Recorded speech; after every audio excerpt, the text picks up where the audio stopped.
سلامونه و نیکی هیلې الله تعالی دې کې روغ او صحتمند اوسئ. تاسو ته ښه راغلاست وایم. موخه د نن ورځې درس مو دا ده چې قدرمن زده کوونکي د کاف او ګاف تورو شکل، غږ او املا په بشپړه توګه زده کړي. دغه لپاره چې دغو موخو ته ورسیږو موږ او تاسو بېلابېل فعالیتونه ترلاسه کولی شو.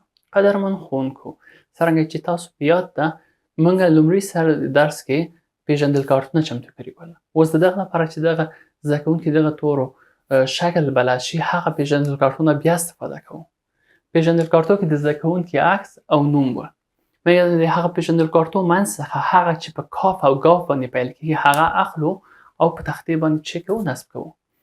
بیا که چېرته سم مو غټ وي ښه ده چې هغه هر انځور لاندې تاسو نوم یې ولیکئ چې هغه زده کوونکی د سم هم نشي کولی چې دا نومونه وګوري. او که چېرته ورکو چې ضرورت نه ده. بیا نور یو زده کوونکي څخه هیله وکړئ تر څو راشي لومړی سر د هر کلمې حلقه کړي او پس له هغه تاسو انفرادي شکل له هغه تورو ولیکئ او ورته ووایئ چې زموږ درس د دغه چیش په هکله ده. د بیلګې په توګه مثلا زه یو زده کوونکی غواړم هغه شاید راشي او دغه کاف ده دا چکي حلقه کړي.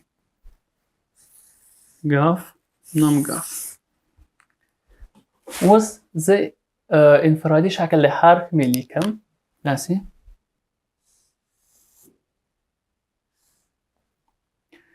د ګاف هم دا د ګاف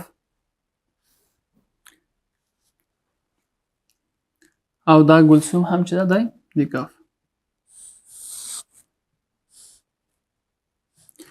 شاید تاسو ذهن کې سوال اوسي چې ولې ما 2 ځلې ګاف لیکلی دي. دا د دې لپاره چې ځینې کتابو کې ګاف پنډک شکل اوسي او ځینې کتابو کې داسې یو خطک لري. که چېرته تاسو کتابو کې یا تاسو کوریکولم کې پنډک شکل ده تاسو دا ضرور نه ده چې دا بل خطدار ولیکئ. اصلي شکل د پښتون چې معمول ده دا پنډک ده. اما ځینې ځایونو کې داسې هم لیکل شوی. او که چېرته تاسو کتابو کې دا خطک په سر ده نور تاسو دا خطدار په شکل کې کوشش مه کوئ چې دواړه شکل ولیکئ، ځکه دا سبب د اختشاش یا ګنګسیت د زده کوونکو په ذهن کې هغوی حیرانېږي چې موږ کوم څخه استفاده وکړو، کومه واقعي ده.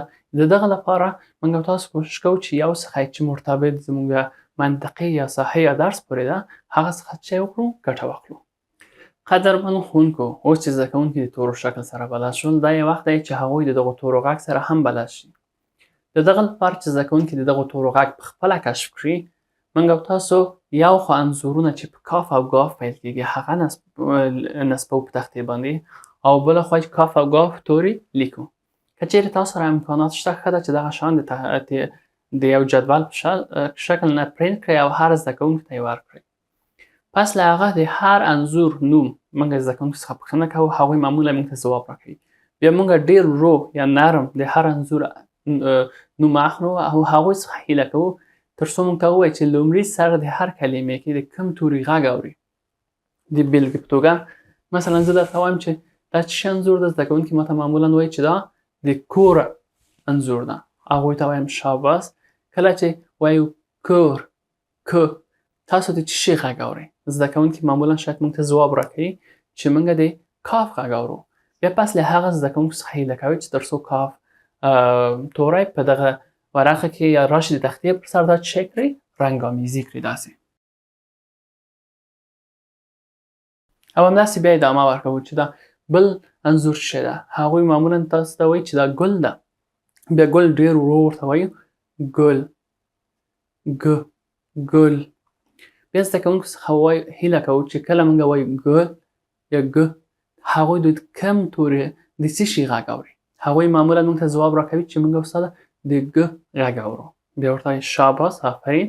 بیا ورته څخه هیله کوو چې پوښتنه کوو چې دغه ګ غږ د څه شي مربوطېږي. هغوی شاید موږ ته ځواب راکوي چې دغه د ګاف توري پورې مربوطېږي. بیا هغوی څخه هیله کوو تر څو تختې پر سر راشي یا خپل په میزو کې دغه توری څه کړي رنګامیزي کړي. او په همدغه توګه تر اخره پورې دغه فعالیت ادامه ورکوو. پس له دې چې دا فعالیت خلاص شو اوس د دې لپاره ډاډمن شو چې زده کوونکي د دغه تورو غږ په سمه توګه پیژندلی او تفکیک کولی شي. ښه ده چې موږ او تاسو یو تعداد کلمې چې په کاف او ګاف پیل کېږي زده کوونکو ته ووایو او زده کوونکو څخه هیله وکړو کله چې هغوی د کاف غږ اوري خپل لاس دغه لاس جګ کړي او کله چې ګاف غږ اوري په سر د کلمو کې چپل است چی کړي جی کړي. پس له هغه بیا هغه زده کوونکو چې سم ځواب ورکړی هغوی څخه هیله کوو چې سمه ده تا د چی شي غږ واورېده چې تا لاس راست چې هغوی تاسو معمولا وایي چې ما د دغه شي د ک غږ واورېده. بیا پس له هغه بیا تاسو پوښتنه کوئ ها دا توری مربوط د غږ مربوط د کوم توری کېږي هغوی ته توری وایي چې کاف ده. د بیلګې په توګه مثلا زه وایم کابل نو زده کوونکی باید چی کړي راسته لاس خپل جی کړي. بیا زده کوونکي څخه پوښتنه کوم چې تا په سر کې د چی شي غږ واورېده هغوی وایي استاده ما د ک ځکه کابل کې ما د ک غږ واورېده د لپاره مې جی که. بیا ورته وایم شاباس خیده ک غږ د کوم توري مربوطیږي هغوی ماته ځواب راکوي چې دا د کاف توري مربوطیږي.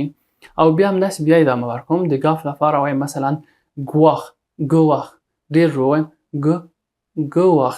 زده کوونکي معمولا شاید خپل چی جي کړي چپه لاس. زده کوونکو منځ څخه بیا یو کس انتخابوم بیا همدغه پروسه تکراروم ورته وایم چې د چی شي غږ دې واورېده په سر د کلمې کې هغوی شاید موږ ته ځواب راکړي چې استاد ما د ګ غږ واورېده. بیا ورته وایم چې دا ګ مربوط د کوم توري کېږي هغوی ماته وایي چې د ګاف توري مربوطیږي. په دغه شکل درس هم هغوی ته تکراریږي دا فعالیت هم ورته یو رقم سرګرمي غوندې ده او هغوی د دغه تورو غږ په مکمله توګه یا بشپړه توګه زده کوي.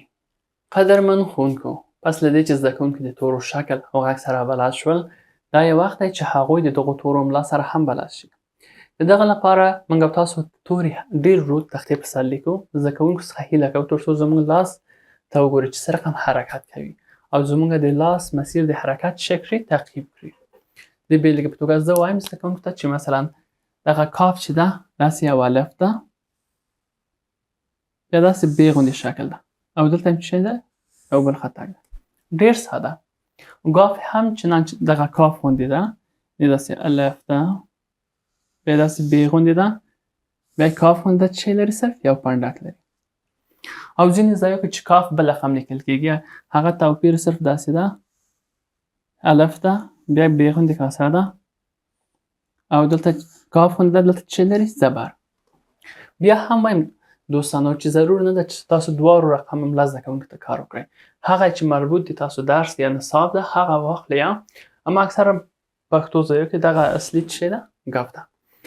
اوس د دې لپاره چې زده کوونکي دغه توري باندې نور هم حاکم شي هغوی څخه هیله کړئ تر څو خپل په میزو باندې داسې توري چکي ولیکي او په دغه وخت کې تاسو د هغوی کار وڅارئ. که چېرته ستونزه درلوده ډېر په مهرباني ورسره مرسته وکړئ. پس له دې چې ډاډمن شو زده کوونکي د انفرادي شکل د دغو تورو زده کړه اوس یو وخت ته چې نیمه حالت یا وصل شکل د دغو تورو هم زده کړئ. موږ زده کوونکو ته وایو چې وصل شکل دغه تورو ډېر ساده ده. هغه عین شی ده تنها توپیر دغه ده چې دغه بې شکل کاسه چې ده دا لږ لنډه وي یا ورکوچې وي څه رقم یعنې داسې الف ده دا یې تر داسې وي او دا یې هم هغه د ګافې هم همداسې ده ګافې هم داسې الف ده او دا یې هم داسې ده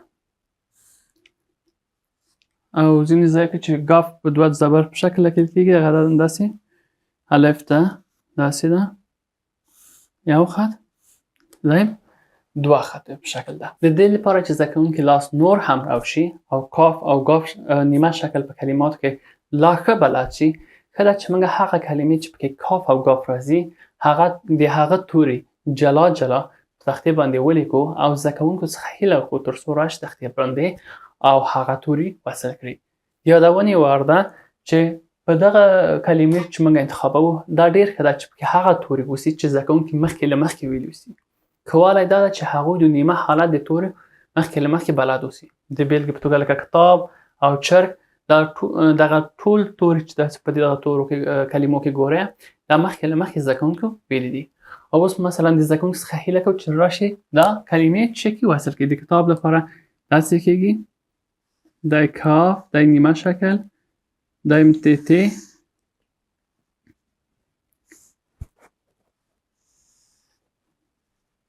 او چرګ هم داسې وصل کړي.